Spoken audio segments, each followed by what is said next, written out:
Today we're in the heart of Sittingbourne to visit one of our properties that we've just purchased for conversion to HMO. Now, the reason why we love this location is because we are only a 3-minute walk away from the high street, which has got shops, banks, cafes, restaurants, bars, everything that any young working professional would need. And we're also 5 to 6 minute walk away from the train station too. So it's a highly sustainable location, so people can be working locally. There's a high-speed train into London. They could be moving to different areas in Kent. It's a fantastic location and ticks all the boxes for anything that we'd look for when doing an HMO, and particularly a next level HMO. And now we're going to go inside and meet up with Rob, our JV partner on this, who's going to be doing the build. Okay, are you ready? Yeah, I'm ready. Are you rolling? Yeah. Hi, this is Matt Baker from Scott Baker Properties, and I'm here with Robert Ingram from Your Bespoke Build.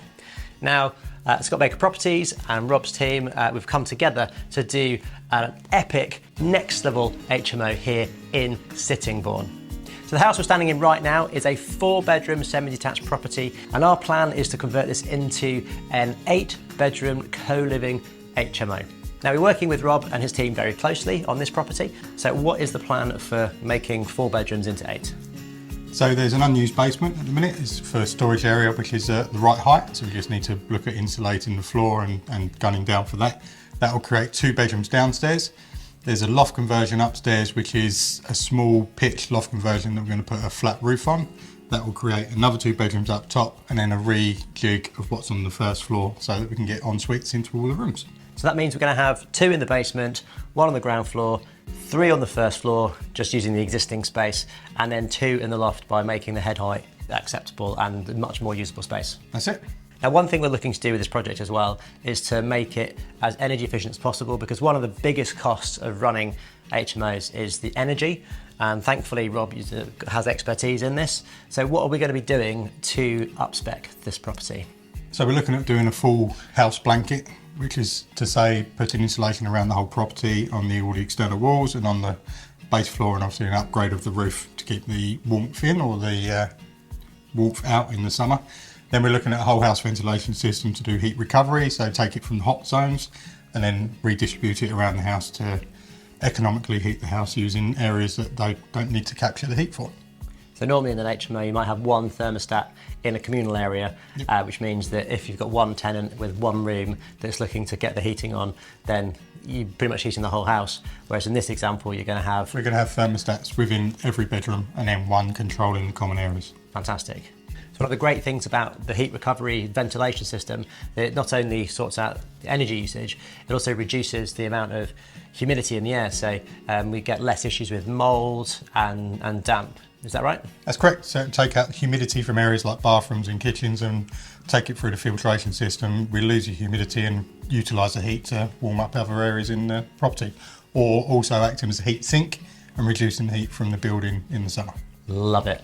And where we're standing right now is going to be a really nice communal kitchen. We've got a decent amount of communal space where people can sit and eat together, where they can sit down and watch some TV together. And also we've got a beautifully large back garden. And what we're going to be doing with the garden space? So we're looking at putting possibly a gym in the back of the garden in a cabin, which it's news to me. Okay, which we're currently working on within the costs. Fantastic. So gym space, maybe a bit of co-working space, exactly, a bit of decking, barbecue area, yep, depending on budget, of course. Exactly that. So speaking of budget, we purchased the house for 410. Yes. 410, and we're looking to spend just under about £200,000 on the build, and then in this area we were looking at an end value probably around about 800,000, dependent on the market, because we're all in weird uncertain markets at the moment, but so doing what we do with the quality and the design and the space that we're creating, we get market-beating rents, which then allow us to get a much better valuation at the end. So given that this is a large HMO, it requires sui generis planning to get to 8 bedrooms. But because there's no Article 4 in this area, it means we can go straight to 6 bedrooms. But to maximise our chances of getting that upper limit of planning, we're going to create the space for 8 bedrooms first by doing the basement and by doing the attic, and then we'll be applying for planning permission probably about halfway through the build, which will maximise our chances of a positive response. So in order to get that planning permission, we're going to need plenty of cycle storage out the back, but because we're at a highly sustainable transport location, we're not going to need any parking. We're right in the town centre.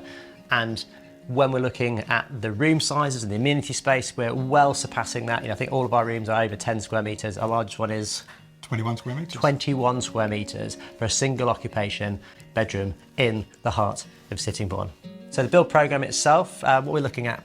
Hopefully start shortly with a building time of around 5 to 6 months, just subject to how much of the energy saving elements that we can fit in to get that B rating that we're after. And what we've estimated is that with an EPC rating of B, we should be reducing our energy costs by how much? About 40%. 40% reduction in costs. That's an increase in profitability and also an increase in the value of the property. And the way the market's going at the moment, with interest rates, the banks have a remit to get their EPCs up across the lending books, and the government wanting every rental property to be a C or above. It only makes sense that when we're doing property developments right now, that we should be aiming as high as possible and investing the money now so we don't have to do it in the future.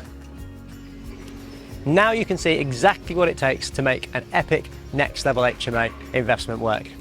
Now to find out more about what we do, to work with us, or learn exactly how to do a deal like this, then click on the link in or around this video to get in touch.